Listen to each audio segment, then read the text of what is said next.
মেয়েদের অভিনয় যে কতটা ভয়ঙ্কর, মেয়েরা যে বেঈমান, মেয়েরা যে বিশ্বাসঘাতক, আজকের গল্পটা না শুনলে তোমরা বুঝতেই পারবা না। তো গল্পটা সবাইকে শেষ পর্যন্ত শোনার অনুরোধ রইল। গল্পটা একটা সৌদি প্রবাসী ভাইয়াটা চোখে পানি নিয়ে বুকে পাথর চাপা দিয়ে এভাবেই বলতেছিল, ভাইয়া আমি 2023 সালের জানুয়ারি মাসে সৌদি আসি।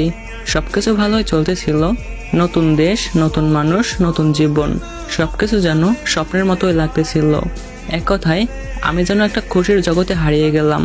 ভাইয়া আমি কখনো রিলেশন করি নাই, ইভেন কোনো মেয়ের সাথে কথা বলতেও আমার কেমন যেন লাগতো, কেমন যেন লজ্জা কাজ করতো, এজন্য কোনো মেয়ের সাথে কথা বলার চেষ্টাও করতাম না। কিন্তু এখানে আসার কিছু মাস পরেই একটা অচেনা নাম্বার থেকে একটা মেয়ে আমাকে নক করে। প্রথমে আমি তেমন পাত্তা দেই নাই, কারণ ওই যে বললাম আমি কোনো মেয়ের সাথে কথা বলতে কমফোর্ট ফিল করি না। কিন্তু মেয়েটা আমাকে একের পর এক মেসেজ করে যেত।